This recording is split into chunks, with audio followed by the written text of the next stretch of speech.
Assalamualaikum warahmatullahi wabarakatuh. Salam sejahtera untuk kita semua. Alhamdulillah nahmaduhu wa nasta'inu wa nastaghfiruh wa na'udzubillahi min syururi anfusina wa min sayyiati a'malina. May yahdihillahu fala mudhillalah wa may yudlilhu fala hadiyalah. Asyhadu an la ilaha illallah wa asyhadu anna Muhammadan abduhu wa rasuluh. Amma ba'du.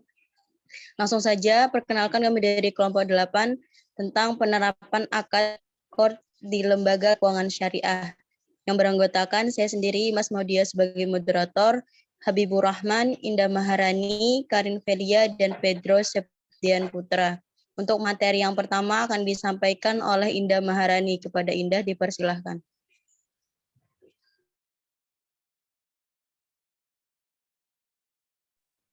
Pengertian kord. Kord berarti suatu pinjaman harta yang diberikan kepada pihak yang meminjam, yang kemudian hari peminjam itu wajib atau harus mengembalikan harta pinjaman tersebut, sesuai dengan jumlah harta yang dipinjamkannya ketika peminjam sudah mampu untuk membayarnya. Kord di Indonesia diatur pada Peraturan Bank Indonesia Nomor 7/46/PBI/2015 tentang kord diartikan sebagai pinjam meminjam dana tanpa imbalan dengan kewajiban pihak peminjam mengembalikan pokok pinjaman secara sekaligus atau cicilan dalam waktu tertentu. Saya kembalikan ke moderator. Baik, terima kasih. Untuk materi yang kedua akan disampaikan oleh Karin Felia. Kepada Karin dipersilahkan. Baik, terima kasih moderator. Rukun dan syarat kord.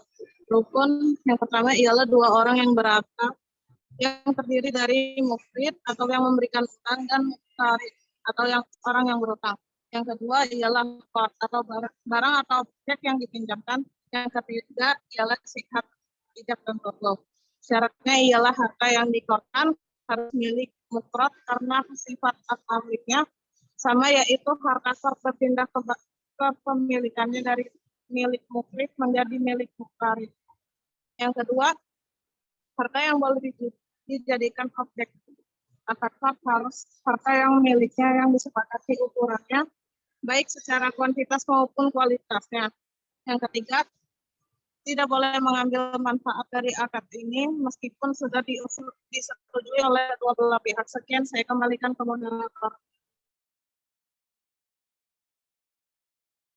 Baik, terima kasih. Untuk materi ketiga akan disampaikan oleh Pedro Septian Putra. Kepada Pedro dipersilahkan.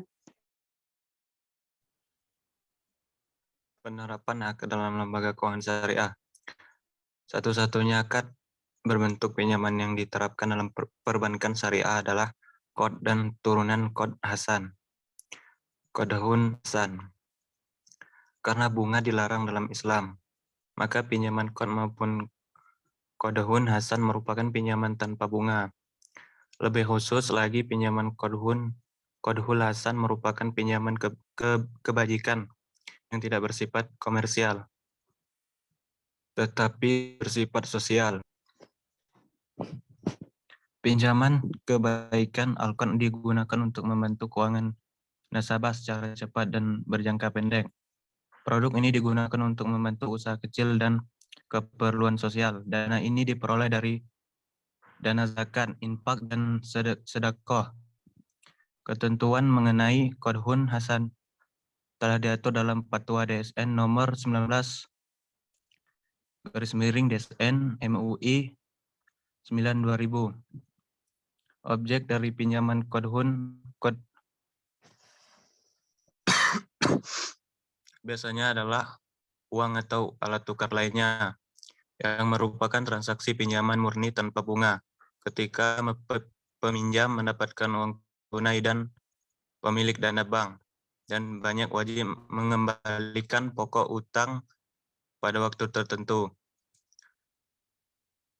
Akad kod biasanya diaplikasikan di perbankan syariah seperti yang pertama, penyaluran dan zakat yang bersifat produktif, dana bergulir.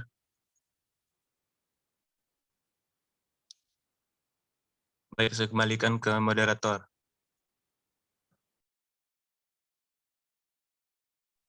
Baik, terima kasih. Untuk selanjutnya akan dilanjutkan oleh Karin Felia.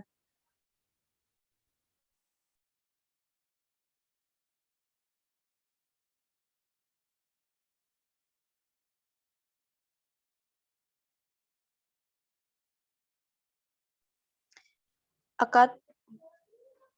Next. Akad kod biasanya diaplikasikan di perbankan syariah seperti 1. Penyaluran dan zakat yang bersifat produktif atau dana bulir yang diperuntukkan sesuai syariat, yaitu diberikan kepada 8 hasnaf. Pembiayaan pengurusan haji, anjek piutang yang berlandaskan pada fatwa DSN nomor 67/DSN MUI _3/2008 tentang anjek piutang syariah. Produk pelengkap kepada nasabah yang telah terbukti loyalitas dan bonafide-nya yang menumbuhkan dana talangan segera untuk masa yang relatif pendek. Sebagai pinjaman kepada pengusaha kecil sebagai produk untuk menyumbang ke sektor kecil atau membantu sektor sosial. Selanjutnya, baik, demikian presentasi dari kelompok 8. Adapun kurang lebihnya kami mohon maaf. Kami membuka sesi tanya jawab kepada teman-teman yang ingin bertanya. Kami persilahkan.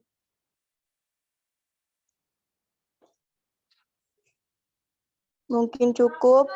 Kurang lebihnya kami mohon maaf. Akhirul kalam. Wallahul muwaffiq ila aqwamit thoriq. Wassalamualaikum warahmatullahi wabarakatuh.